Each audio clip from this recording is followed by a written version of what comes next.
오늘 하나님께서 우리에게 주시는 말씀은 느헤미야 5장 14절에서 19절까지의 말씀입니다.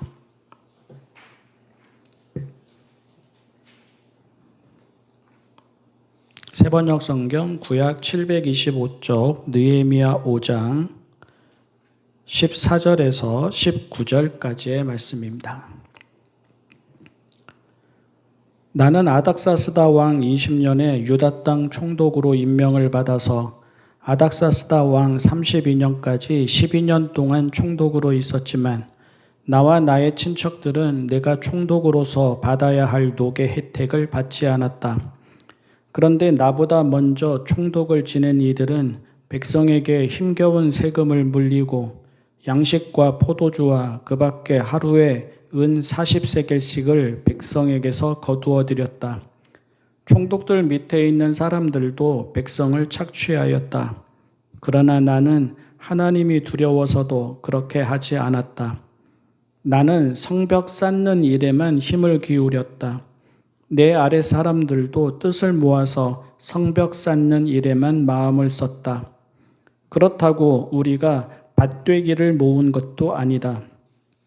나의 식탁에서는 주변 여러 나라에서 우리에게로 온 이들 밖에도 유다 사람들과 관리들 150명이 나와 함께 먹어야 했으므로 하루에 황소 1마리와 기름진 양 6마리, 날짐승도 여러 마리를 잡아야 하였다.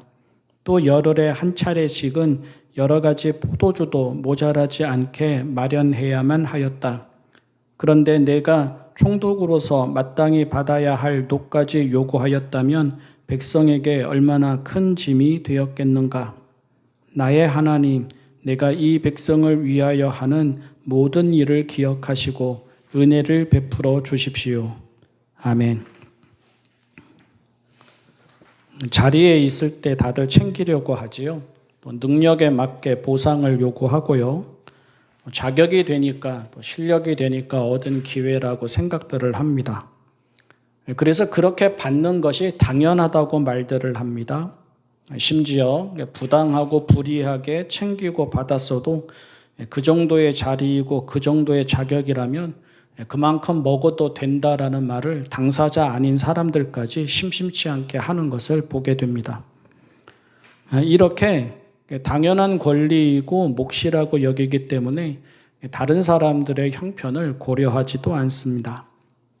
가난한 사람이든 무능한 사람이든 실패한 사람이든 그건 그 사람의 일이지 자기의 일이 아니라고 합니다.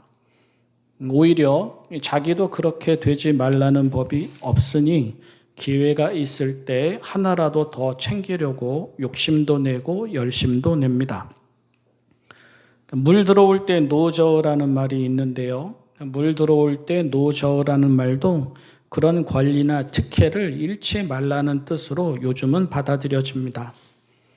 원래 이 말은 좋은 시기를 얻었을 때 게으르지 말고 부지런하여서 때를 놓치지 말라는 그런 뜻인데요.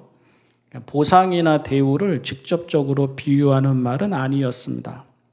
그런데 이제는 이 말이 자리에 있을 때, 힘이 있을 때, 올라갈 수 있을 때, 돈이 들어올 때, 돈이 될 때, 알아주는 이가 있을 때, 챙길 수 있을 때 하나라도 더 얻어놓고 하나라도 더 쌓아놓아야 한다는 말이 되어버렸습니다. 이런 세상이고 이런 사회이다 보니까 한몫 챙기지 못하면 순진하다는 소리를 듣고 바보라는 소리도 듣습니다. 자리에 있는 동안 얼마만큼 소유하고 누리게 되는지가 그 사람의 능력이고 그 사람의 실력이라고 합니다. 대부분의 사람들의 마음이 비슷한 것 같습니다. 기회가 없어서 그렇지 기회만 된다면 자기의 몫을 포기하거나 양보할 사람이 있겠느냐고 말들을 합니다. 아닌 사람이 없을 거라고 말들을 합니다. 공직에 있는 사람들을 비난하지만 그런 기회가 있고 그런 자리가 주어지면 비슷하게 행동할 것입니다. 전문직에 있는 사람들의 탐욕을 비난하지만 그런 기회가 있고 그런 자리에 오르게 되면 비슷하게 행동할 것입니다. 천정부지로 오르는 집값을 비난하지만 기회가 없을 뿐 기회가 주어지고 그런 집을 얻게 되면 오히려 좋아할 것입니다. 그러니 교육도 그런 기회로 삼고요. 직업도 그런 기회로 삼고 공직도 그런 기회로 삼고 집도 그런 기회로 삼고 외모도 그런 기회로 삼고 재능도 그런 기회로 삼고 인맥도 그런 기회로 삼습니다. 더 나아가 신앙도 그런 기회로 삼고 교회도 그런 기회로 삼습니다. 다시 말해서 모든 것이 더 좋은 기회를 얻기 위한 투자라고 합니다. 모든 것이 더 좋은 몫을 얻어나가기 위한 유무형의 자본이라는 말을 이제는 서슴지 않고 합니다. 그런데 이런 세상에서도 아닌 사람이 있습니다. 아닌 사람도 있어야 합니다. 예를 들어서 법관이라면 사회적 지위나 경제적 보상이 아니라 억울한 이들의 소리를 들어주는 데에 소명과 사명이 있어야 합니다. 의사라면 능력이나 노력에 맞는 대우가 아니라 아픈 사람들을 어떻게든 고쳐주고자 하는 열정과 성실함에 소명이 있고 사명이 있어야 합니다. 목사와 같은 종교 지도자들이라면 부와 명성과 권력을 탐해서는 안 될 것이고 사람들의 영혼을 맑고 밝고 바르게 하는 데에 소명과 사명이 있어야 합니다. 대학교 때 교수님이 돈 벌고 싶으면 여기에 앉아있지 말라고 하였습니다. 차라리 시장으로 나가서 아이스케키 통이라도 상자라도 매라고 하였습니다. 다른 한 교수님은 다른 과나 직업을 가진 사람이 부럽고 또 그렇게 살고 싶으면 지금 괜히 자리를 차지해서 들어오고 싶은 사람 막지 말라고 하였습니다. 얼른 그만두고 다른 길로 가라고 하였습니다. 그런 교수님들도 1년, 2년 지나다가 보니까 그들 세계에서 받을 아주 작은 몫을 가지고도 시기하고 비교하고 다툰다는 말을 직원들에게서도 듣게 되고 또 아는 사람들을 통해서도 듣게 되었지만 어쨌든 우리를 가르칠 때에는 소명과 사명 없는 공부와 직업을 경계하라고 가르쳤습니다. 물론 자리가 있으니 그에 맞는 보상도 있는 게 맞습니다. 능력이 있으니 그에 맞는 대우도 있는 게 맞습니다. 아무나 못하는 거여서 그에 맞는 혜택을 받게 되는 것도 맞습니다. 결과로서 주어지는 보상이고 대우이고 혜택이고 권리이지 않습니까? 중요한 자리이고 능력이고 실력이기 때문에 얻게 되는 보상이고 대우이고 혜택이고 권리이지 않습니까? 그런데 아무리 그래도 그게 전부라면 또 거기에서 그쳐버린다면 개인의 삶만 달라지지 사회도 공동체도 달라지지 않습니다. 그게 전부라면 거기에서 그쳐버린다면 외모와 결과만 중요하지 과정도 무의미해지고 가치도 무의미해집니다. 그리고 그렇게 되면 어떻게 되겠습니까? 약자들부터 희생을 당합니다. 기회를 갖지 못한 사람들부터 억울함을 겪습니다. 누가복음에 나오는 부자와 나사로의 이야기가 비유가 아니라 현실이 되고 일상이 되어버립니다. 누군가는 집안에서 날마다 풍요로운 삶을 살아가는데 누군가는 그 집 밖에서 날마다 아프고 굶주리며 살아가는 일들이 여기서도 일어나고 저기서도 일어나고 어제도 일어나고 오늘도 일어나고 내일도 일어나게 됩니다. 다행히도 놀랍게도 신기하게도 아닌 사람이 있습니다. 그래서는 안 된다는 사람이 있습니다. 바벨론에서 예루살렘으로 돌아온 유대인들의 총독으로 부임한 느헤미야도 그런 사람이었습니다. 느헤미야는 굳이 돌아오지 않아도 되었습니다. 페르시아에서 고위 관직에 있었습니다. 아닥사스다 황제의 술을 맡은 관원, 그러니까 황제의 최고 신임을 받는 자리에 있었습니다. 자리가 최우선이라면 그로서는 이보다 더 좋은 기회와 자리가 없었습니다. 현실에 비유하자면 미국에서 나고 자란 시민권자이자 미국 정부 고위 관료로서 정치적으로는 영향력이 있고 경제적으로는 상류층이고 사회적으로는 명망 있는 인사인 셈입니다. 그런 그가 예루살렘으로 돌아왔습니다. 예루살렘의 형편이 아주 어렵다는 소식을 들었기 때문입니다.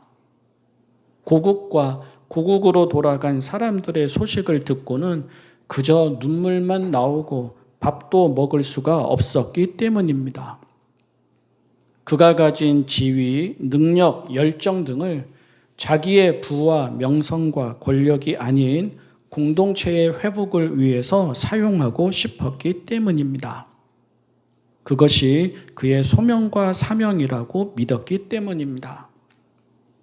그가 고민하고 근심하는 것을 알고 황제가 결국 그의 귀환을 허락을 해줍니다. 예루살렘으로 돌아와서는 그는 그 일에만 전념을 했습니다.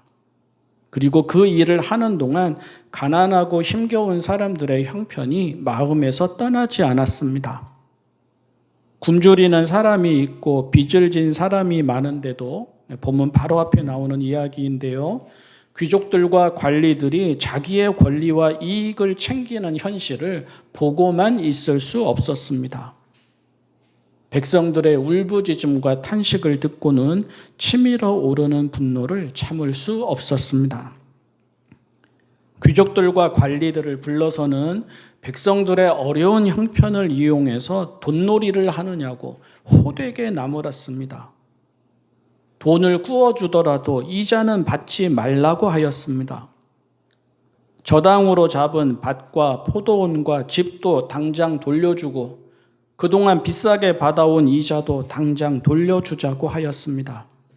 그러고는 모두를 서약하게 하였습니다.